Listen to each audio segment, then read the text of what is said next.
Hello again, pinball fans, and welcome back to the Majestic Pinball YouTube channel. Today we are back in the workshop taking a look at another customer's machine, and this just happens to be one of our very first early solid state Williams machines to feature on the channel, which is very exciting. Today we are looking at Jungle Lord, which was released in 1981. They made 6,000 of these machines. It's a Williams System 7 game. The playfield design was by Barry Oursler, and the artwork was done by Constantino and Janine Mitchell. Jungle Lord is a very interesting game. It has quite a lot of cool features. Of course, it has an upper playfield, like various other early Williams solid state machines. Black Knight probably being the most prominent. Then you've got Pharaoh, Solar Fire, and I'm sure there's a few others as well. Jungle Lord obviously included in that. You have 3 ways to get to the upper playfield on this game, which is pretty cool. You also have a magna save on both outlanes. This game has a 2-ball multi-ball. You have kind of like a bagatelle pachinko area in the top left of the upper playfield. So there's lots going on, and there's lots to get stuck into on this game. So let's dive in and learn exactly how you play Jungle Lord. Okay, so on Jungle Lord there is no skill shot, so when you shoot the ball it will just fire straight up into the upper playfield and you're straight into the game. The ball will come out to your upper right hand flipper and line you up perfectly to bang away on these drop targets. You have 5 drop targets on the top of the playfield labelled double trouble targets, and this is a very valuable feature on the game, and it has 5 different levels. So those drop targets are controlled by the computer, and when you start the game there'll be 1 target popped up in the very middle. Once you hit that, you're then on to stage 2, where you need to hit 2 targets down. You do that, it'll put 3 targets up, do that, it'll put 4 targets up, and then finally all 5 targets will be up. Once you've knocked down those targets, it will start the double trouble round, and it will randomly pop up one of the targets. And it'll only give you like 2 or maybe 3 seconds to hit that target down. With each target you knock down while you're in double trouble, the value doubles. So the first time you hit a target down it's 10,000 points, then it's 20,000 points, then 40,000, 80,000, etc. Also in the upper playfield you have a couple of opportunities to kick out the mini ball in the sort of bagatelle area of the playfield, which is associated with multi-ball. So you've got a saucer in the upper right, and you've also got a saucer on the lower right of the upper playfield. You can access that via the ramp, of course. It does kind of bounce out of there quite a lot, so the upper ones are a lot easier, I find, to shoot for. Sometimes you can get a nice shot up the left-hand ramp and it'll curve into that shot, but it doesn't always do that. And that will fire up the bagatelle ball into the little mini playfield on the top. And you've got 4 lanes there spelling Lord, L-O-R-D. You need to collect all of those letters to start multi-ball. The lanes also give you bonus advances on your enable bonus, which is displayed down here on this sword.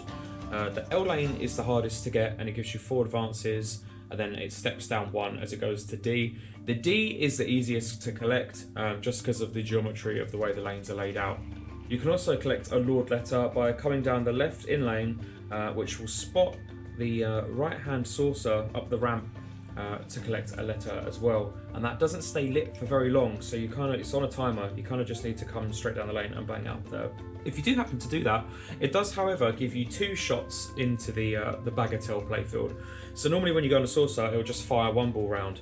If you come down the left in lane and combo it up that ramp, it will give you 2 balls in the upper playfield, so twice the opportunity to collect letters. You can also collect letters in Lord by completing the lower drop targets. So you've got a 3 bank here and you've got a 3 bank there as well.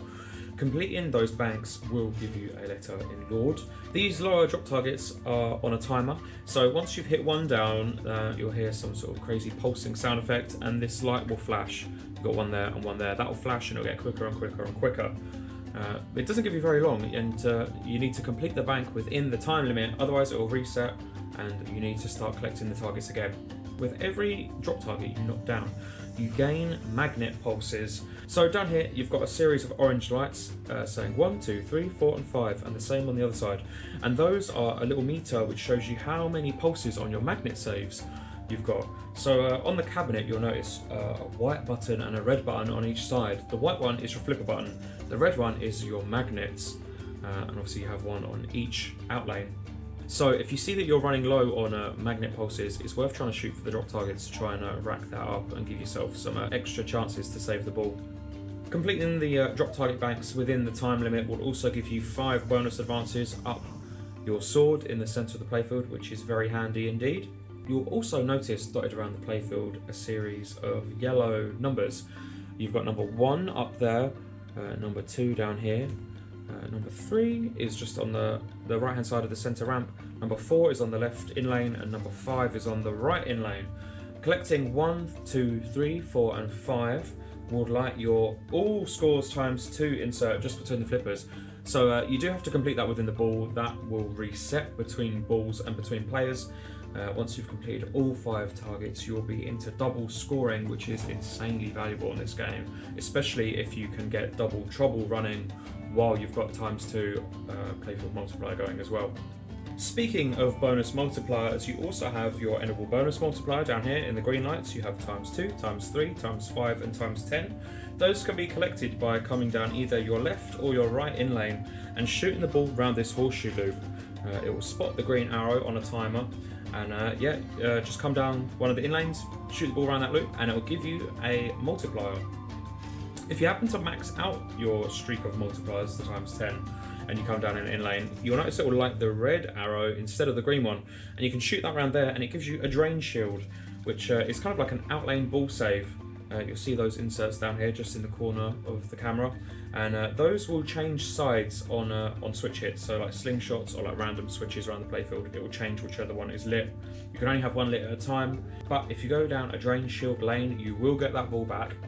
You can also spot a drain shield by an incredibly difficult shot via the left-hand side of the horseshoe at any point in the game. So if you can get the ball to go down this absolutely tiny shot round that way, that will just instantly spot you a drain shield on one of your out lanes as well. Now, that all-important multi-ball feature, as we mentioned earlier, you need to collect Lord letters up in the top, so you can do that via the drops, via the saucers, and just being lucky in the little bagatelle area up the top. Once you've spelt Lord, the machine will go crazy, it will ring a big bell and make a big noise. And that is basically just telling you that you are into the multi-ball mode, and if you're lucky enough to be in a saucer when you start that, just shooting the ball up will put you into multi-ball. However, if you just collect the final letter via the drop targets, you then need to shoot for a saucer to lock the first ball, which will then put you into multi-ball, and that's when it makes the big song and dance and rings the bell. During multi-ball, the display on the credit display actually will show 35 seconds of time, and that gives you 35 seconds of guaranteed play. So multi-ball starts, and the timer counts down from 35 to 0. If you happen to lose a ball during multi-ball, you still get that remaining time to either carry on playing that one ball, so if you drain that ball, it will keep coming back until the timer's up, or you can relock the ball.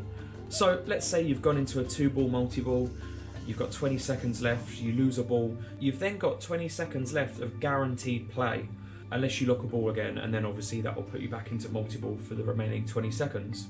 Now, there's no real benefit to being in multi-ball other than the fact that you've got 2 balls going at one time, which is a great opportunity to pound away on the upper drop targets to try and get double trouble running, trying to collect as much points in that. It's a great opportunity to try and collect more Lord letters, try and build up your magma saves.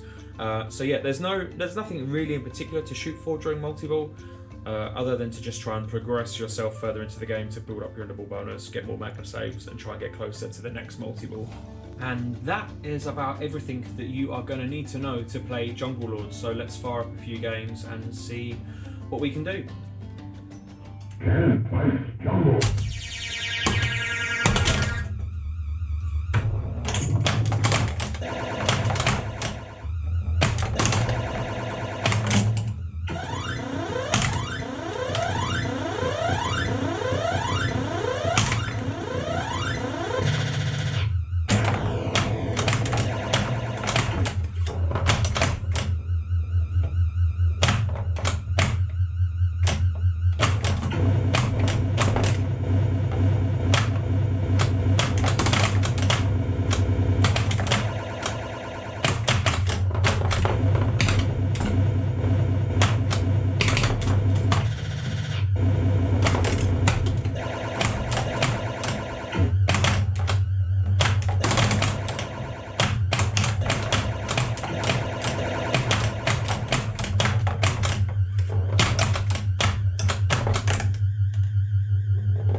So that game was 1,710,900, which is probably my best score on this game so far. But we'll keep going, see what else we can do.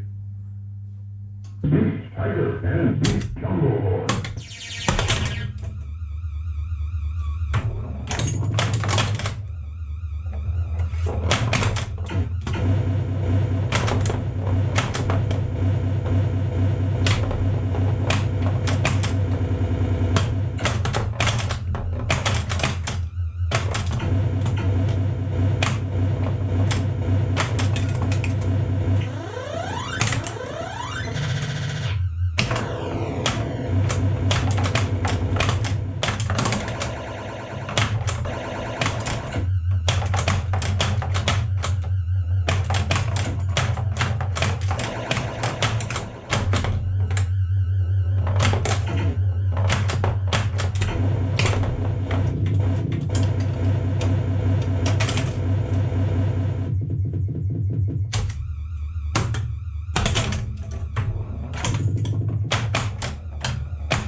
Not a bad game there, got 722,730.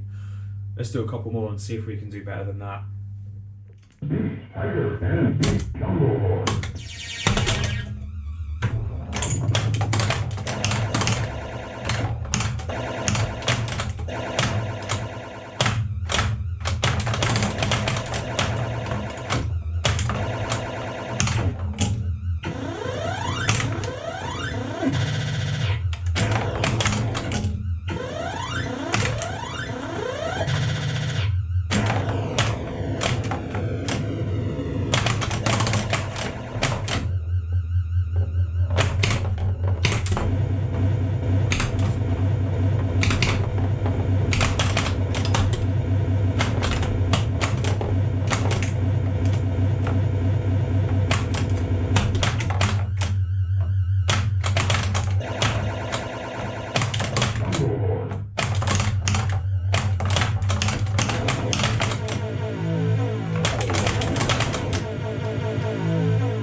So that was 907,540 that game.